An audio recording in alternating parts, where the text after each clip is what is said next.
So good morning, welcome to the latest episode of AMP Live. I'm delighted to say today we're joined by Graham Johnson, Managing Director at Ability Plus. Thanks for joining us, Graham. Good morning, Alex. How are you? I'm very well, thanks.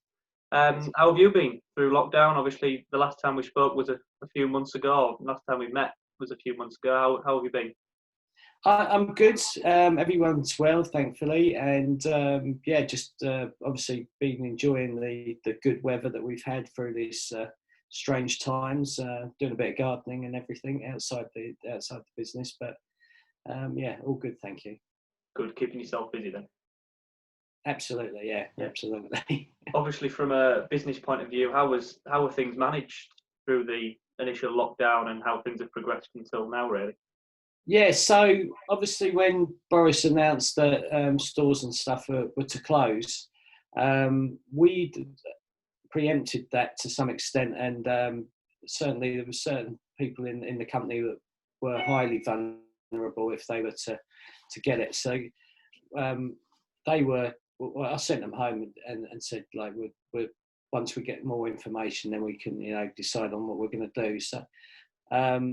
And then when that happened, when Boris announced that, and the furlough scheme was announced, we sort of closed shops to some extent, and basically said, well, we'll work from behind closed doors. Customers still needed our services and our support, so that's what we did initially when it first happened.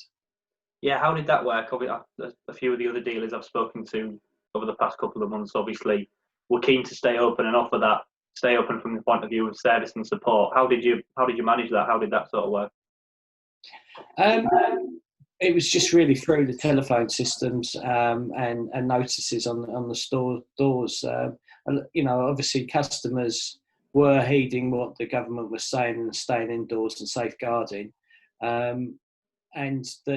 we also do products that are in the home, so stair lifts mainly were the issues where the customers may have an issue, and in that respect we'd ask them to safeguard, go into open the front door, go into another room, and then we would do what we had to do, obviously sanitising everything that we touch, fix the problem and then exit, and then we just do a contactless payment. So there wasn't a great deal of that, but it was just that reassurance, obviously customers needing that type of product to be operating. And then you get the issues of where people were in hospital and they were coming home and they needed products for them, for their parents or whoever. So we were able to do that, deliver rise and recline chairs and beds and things like that.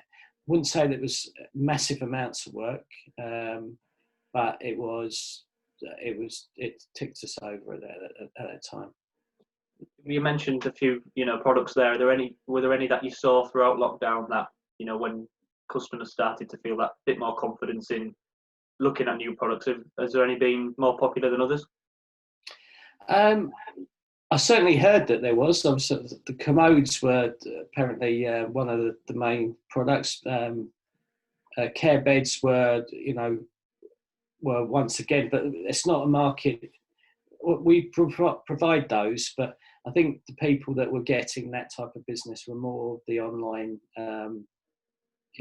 dealers, etc. And because it made it easier for them to sort of see what the product was. Our business is purely around customer service and presentation, face to face.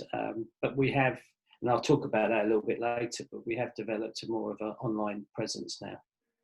Yeah, you mentioned staff obviously going out there into homes and stuff where necessary and where safe to do so throughout the lockdown. Did all staff, sort of ones that were more commonly in stores, get reversion to do that, or did you have to make use of furlough where necessary? Yeah, so we furloughed all the staff besides from 5. So and so out of the 5, 3 of them were sort of engineers, etc. That can deliver product to customers and fix it, etc. And then obviously our finance person needed to be in to carry on with, bills had to be paid and things had to be reconciled still, and myself. So we, obviously what we try to do is do it's safeguarding the customers, and also safeguarding the staff. I mean, they don't want to put them in any position of risk at that time. And going forward, obviously there's lots of measures put in place for safeguarding customers and staff in that respect. So yeah, we didn't have a massive amount. It was more emergency stuff that we would be dealing with. If it was something that could wait, then we would ask them to wait. And we still had customers phoning up asking for service on the scooters, which was nice. But we said, look, we're going to leave it to a little bit later, as long as everything's running okay. Yeah, I suppose it makes sense until everything is safe to do so, and just put your staff into places where it's completely necessary, and as you say, almost an emergency. That's it. Yeah, you mentioned obviously reopening now, and has that been a phased approach, or was it just sort of when shops were allowed to be open, you were all back in, or how was that being managed? Yeah, no, absolutely a phased approach, because we used the furlough as much as we could in regards to making sure that when we do open, there was going to be demand, because we didn't know what sort of demand, other than the phone calls, etc., we were getting, what the demand was going to be like. So, as you're aware, we've got a store in Bluewater, but the first store that we reopened was Gillingham, and then followed by Herne Bay. So those two stores opened first, because we were able to ascertain how best to approach things with customers when they were coming through the door. This is before certain guidelines were put down, and then and sort of started to position ourselves in a comfortable way where the staff felt comfortable, and the customers felt comfortable. I always said to all of the staff, if they don't feel comfortable anyway, just let me know. And if we have to close, if we have to reclose, then we'll close. It's we still have to manage this situation. It's not gone away, and the last thing that we want is for anybody to be at risk from not complying with the lines that have been set down. And you've had obviously that's a good way of approaching it. You've had good feedback and conversations and communication with your staff from that. Yeah, I think, as I say, the guys that wasn't furloughed and worked through that had worked extremely hard, because as you can appreciate, you're sort of doing the work of 20 people, but obviously the demand's not there again. But so they worked extremely hard, and then the guys that have been off and furloughed, we kept in contact with them, updated them on a bi-weekly basis of what was happening, and they just to be prepared when they come back to bounce back, and that's what they've done. The ones that have come back with a fresh attitude towards the work, and it's refreshing in that respect. And then the ones that have worked all through this really deserve some time off, and a pat on the back for everything that they've done, to keep the business afloat. Yeah, of course. You mentioned there the Bluewater store, which I think it was there just before Christmas when I came down to see you and had a visit down there and saw the operation. How, from a retail point of view, has being in a shopping centre like that different to your normal high street store? Well, Bluewater are extremely professional, very professional in everything they do, and obviously they've got the high-end brands located in that vicinity, John Lewis, Marks and Spencer's, etc. And they did a lot of research, obviously, and because they're an international company, if you like, the runs Blue Water, they were able to see best practices from around the world, and that's where they introduced what they did with the one-way system. They've got guest, what they call them, guest staff, so they look after the guests that are coming to the store, and direct them in the right direction. So they've got a one-way system, and obviously hand sanitizers everywhere, when you come in, at every touch point, and everything. So what they've done has benefited us, because we sat down with them before the reopening. Once again, they had a Zoom meeting with them, and they were telling us what was happening, and advised us on some of the best practices to follow. So yeah, and the thing is that, as you can appreciate, the Blue Water, I forget how many millions of people go through there a week, but it is a busy footfall there.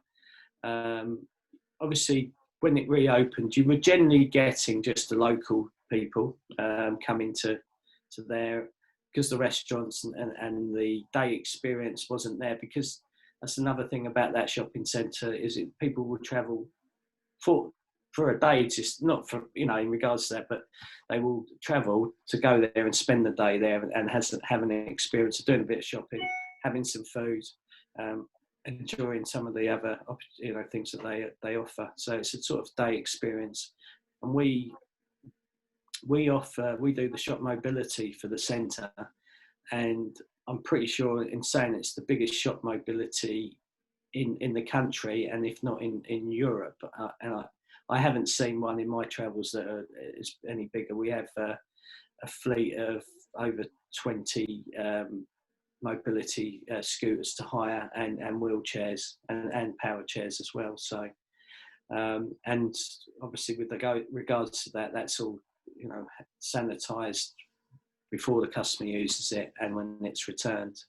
What we did do is reduce that fleet down for temporary, because we knew the demand wasn't going to be down, so it just helped us manage the situation a little bit better. Yeah, and what's changed in store for you guys, or as a business? Obviously, I imagine we've all learned a lot about business operations and retail and so on throughout the last few months. What's changed for you? Well, I'll start from sort of the beginning in regards to work. Before all this, we were very heavily stocked with products, and we had more product than we could actually fit into the stores, through the choices, etc., that we had, and through part exchange and things like that.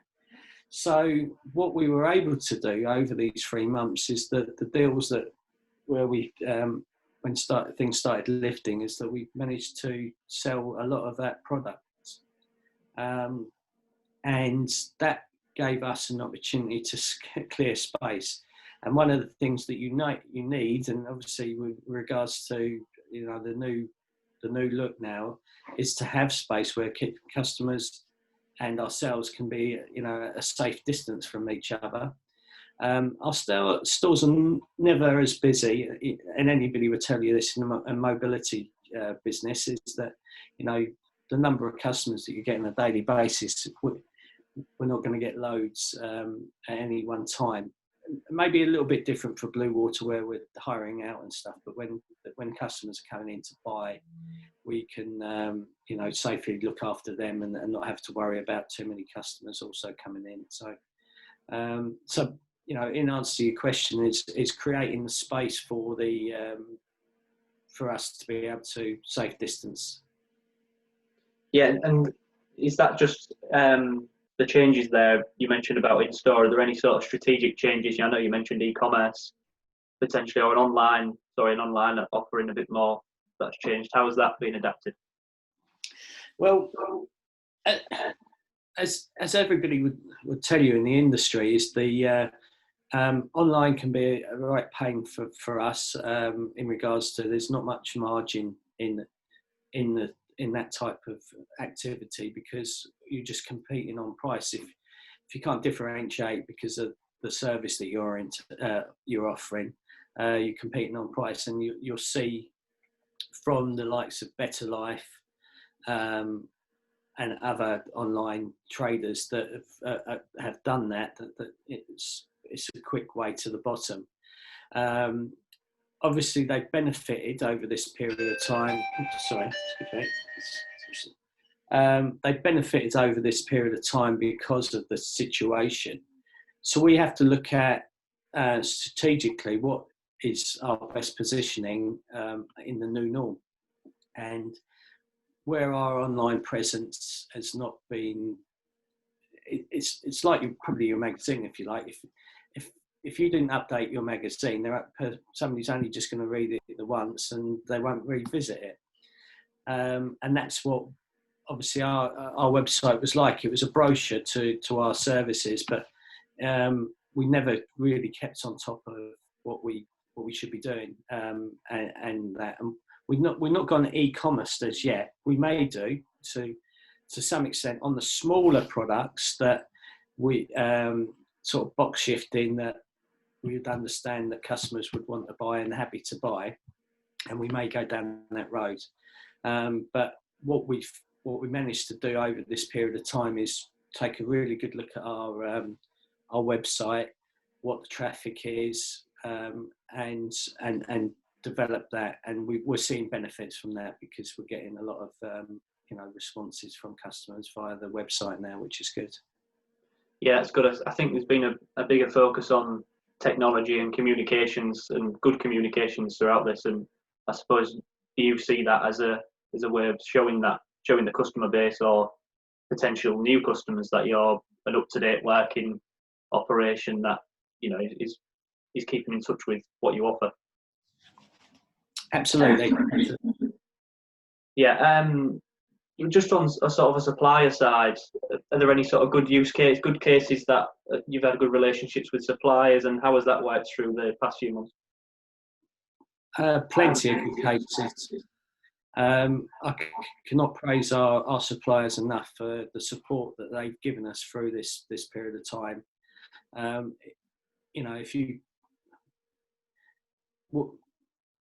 How can I put it? Sort of like when the things were sort of closing down, and we had a lot of suppliers' invoices that were due to pay, and like every business, you sort of like got to protect your cash flow and everything. And I emailed and spoke to the majority of them, and they said, "Look, we're all in the same boat. Just take care, look after yourselves, and when we get through the other side, we'll sort it out there." It's a two-way street. They support us, and we sell their products, and via doing that, they support we support them, and they have been fantastic in that respect. And we had a lot of bills owing, which we've cleared since then. But if they weren't to take that view, and not one of them didn't take that view, of like saying that just let's get through this and then we'll sort it out the other end. So fair play to them. Yeah, I've heard that a few. I think the supplier dealer relationships across the country has been pretty good, and it's nice to hear those good stories of working together to help one another get it through. I mean, you put it well with it being a two-way street, so that's positive to hear. And just finally from me, you mentioned stock earlier and getting that moved on after when things started opening up again. What plans did you have? I'm sure you had a few plans for the next few months, obviously a bit of seasonal trade potentially, that you had to put on hold, and how will they sort of progress? Interesting question. I think we're still coming to terms with the new norm, and how we look after our clientele. I think one of the things you have to take into consideration is that your staff are still at the coalface, dealing with customers and seeing people that they wouldn't normally bubble with, if you like.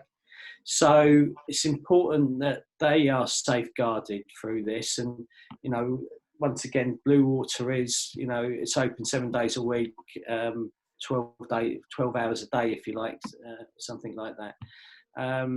so we have to make sure that the shifting there is, you know, we're trying not to cross over the shifting, so the people that work together stay together in that respect. And, you know, that's looked after. I think the priority in the business is the staff. And one of the things that we've certainly seen through this, I mean, obviously it's a small company, so it's very much a family-run business. My son works in it, my wife works in it, and my daughter's just started doing some part-time stuff with us. But everybody, you know, everybody in the company is like family. We've, you know, there's been newborns in the business, you know, relationships developed through the business and everything. So the priority going forward is the staff. And how I look after them, because they're the ones that look after our customers. And so, you know, we've managed to do the website, change that, make that, you know, look good, reduce the offering in store, but still be able to offer everything that the customers require. And really sort of training in more of the special end stuff. I mean, we've got guys that have been in the industry longer than the company's been going. So their experience in the special end stuff is fantastic. But we've got new staff that we want to get up to that speed as well. So there's a lot of training going on. We've got a couple of young apprentices that we took on a couple of years ago. They're now getting into stepping up to a more senior position in the company in their basis. So personal development once again is important, and I think as I say, the people that have had the time off have had the time to have a think about what they're doing in life in general, and, you know, make sure that they're happy with it. And I think that's, you know, one of the things that we've seen when they've come back is that they are extremely they're bouncing back to it. Yeah, it's a positive to hear about that, you know, personal focus, and obviously the staff working with you and vice versa throughout it, and that's going to be rewarded on both sides. I think the past few months, even sort of from a business point of view, has seen staff and the way operations work as more personal, if that makes sense. You sort of see people's personal outlook on it more across, not just in this industry, but, you know, across the country. I think that working relationship could be due to change and have a lot more influence from the staff. So that's good to hear. Yeah, absolutely. Well, that's all from me, Graham. Thank you very much for joining us, and I hope to see you again in a few months' time. When well, let's hope so. Yeah, absolutely. It's been good. I'm glad everybody's well and safe, and keep up the good work, you guys. Yeah, and you. Thanks a lot. Thank you. Bye.